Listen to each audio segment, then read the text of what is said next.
Hi, you should have your goal report either on your computer or follow along with me, but this is page 22.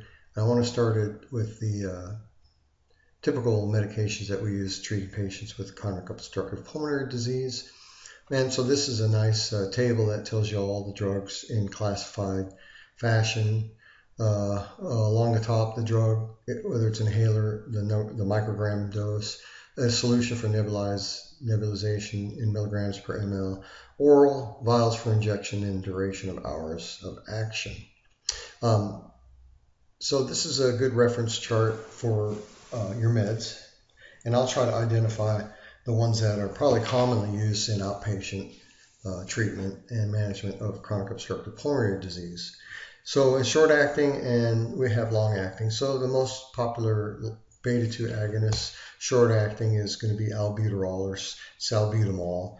And you can choose the dosage that you want to use. Depends on their severity of disease staging, which we'll get to. Some of the others aren't used as much. Love albuterol as a more of a beta 2 specific and has less beta 1 action, but the overall effects are the same, and there wasn't enough difference to justify the expense of prescribing that medication. Terbutaline you always use in the past. Long acting, any of those are good, but the one that I'm most familiar with is salmeterol. Then you have, I'll scroll down here a little bit. Whoop, I scrolled a little quick there, didn't I? So then you have your anticholinergics. Most of you have heard of the marketed brand ipratropium bromide, which is Atrovent. There's a new one, I don't see it on here, but it's tiopropium. I forget, tiopropium is something else, but I forget what it is. And then some long-acting. Common one is Atrovent. Then combinations are good on outpatient. Salbutamol and ipratropium is albuterol. So if this is a short-acting and an anticholinergic, long-acting, beta 2, and an anticholinergic. Inhaled corticosteroids alone, you notice the doses. DPI is, or MDI is meter dose inhaler, and DPI is dry powder inhaler. Those are little capsules that they put in a device and then crack it. You maybe have seen it or used it, and it opens up a little pill-like container and then disperses the powdered inhaler. And then the combination long-acting beta agonist plus a corticosteroid. I say salmeterol, fluticasone is marketed as Advair. The problem has been with that, it's a good med, it's a good one to prescribe for just control, but it tends to be expensive. Most of your combination drugs are more expensive. A lot of times these COPDers used to have multiple inhalers, a short-acting, a long-acting, a corticosteroid, and they'd have 3 or 4 of those. And so they've gone to combine these medications, which is great, and they're very, very effective, but they tended to be expensive, and most of the patients that have COPD would be on Medicare, and so they couldn't get coverage for their meds. Okay, so then I want to move ahead to another. Well, let me just say too that what follows after the table is a more expanded talk and narrative about each of the class of the drugs.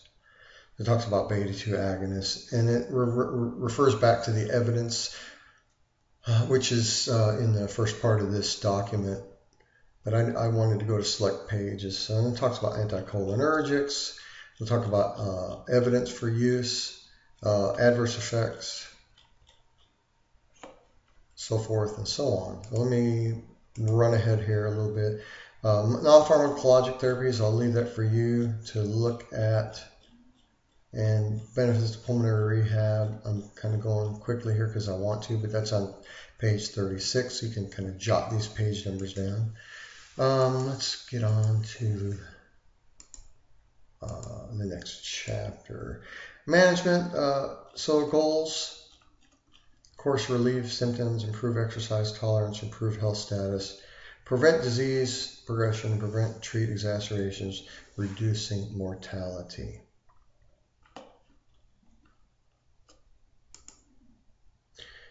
Identifying some risks: tobacco, occupational, indoor pollution, outdoor pollution.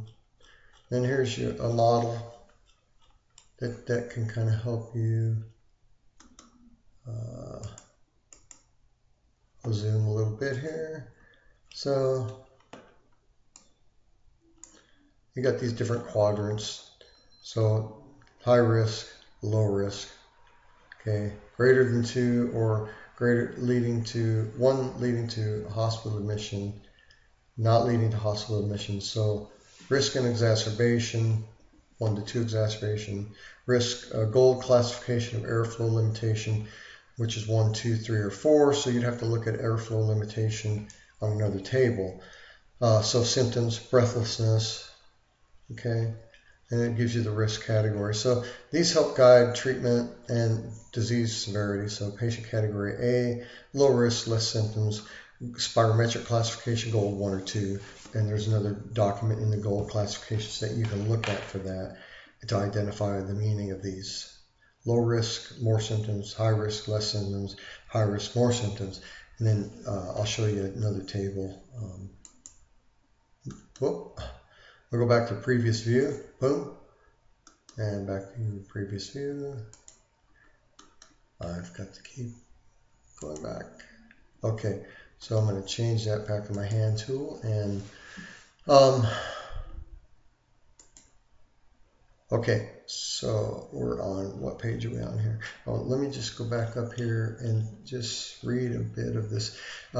These patients you probably would like to have, if you set them up for, I mean, they may have already had a recent PFT, just a pulmonary function test. Depends on when you're seeing them, and if you're taking up a panel and they already have a history, so you're going to have to catch up on their history and where they're at. If they're new or they haven't had a pulmonary function test, you want to look at their records and kind of come up to date. So because you can get a patient along the way at any point in the continuum of their disease process. So you may or may not need a baseline. You may already have one. But baseline pulmonary function tests and also a forced expiratory volume in 1 second are great numbers to have in terms of helping you to make selections in terms of treatment.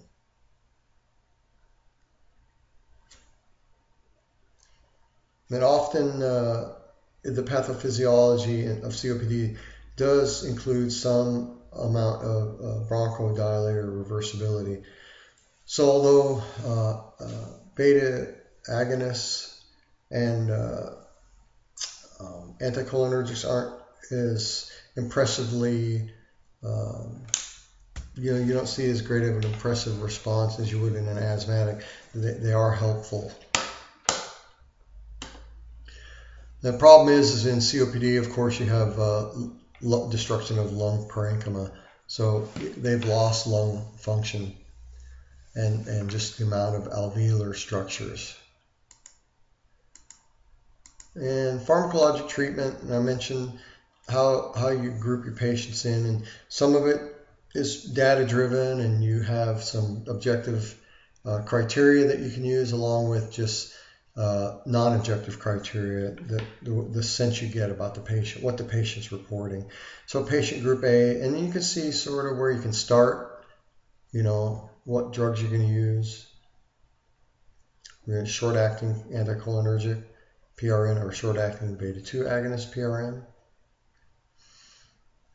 Some patients may have a better luck with the anticholinergic versus a beta-2, or vice versa. You have alternative choices. So that's the one thing. There's no, with the difference, in practice is you have some options. And so sometimes you have to collaborate with your patients or even with your partners. And as students, that'd be a great thing if you end up seeing these kind of patients to ask what they would typically do. And start with someone that you trust, and then you can branch out and make your own decisions. But patient group B and so forth, you can look at that. And as you go up in severity of disease, there's just lots more options for intervention pharmacologically. and or hospitalization at category D. And then I think there was one last thing. Oh, yeah, there's some good things here about assessment. So we talk about airflow limitation. So expiratory volumes over time. We're looking at these. It would be nice if these patients could blow out their forced vital capacity in 1 second, or forced expiratory volume greater than 80%, but most of them don't. Some of them are, only blow out about 50%. Obviously, COPD patients have much prolonged expiratory phases. Normal is 1 second to 1.5 seconds. These people can go 1 inspiration to 3 expiration, take much more time to expire. Talks about pulse oximetry. Management of severe but not life-threatening exacerbations includes, again, assessments, both physical assessments and laboratory assessments, including blood gases, x-rays, chest x-rays, need for supplemental oxygen, bronchodilator use, corticosteroids or prednisone, oral prednisone, or inhaled corticosteroids or intravenous corticosteroids. Methylprednisolone is commonly used. Do they have an infection?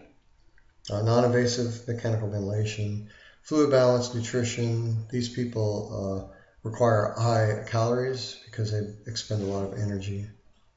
Then talks a little bit about components of hospital management and indication for ICU management. So I just wanted to really point out the choices of medications, classifications, then how do you determine the severity of their disease, and then what kind of step choices do you have in treating these patients. Okay, so I am going to stop now, and I think let you use this as a starting point.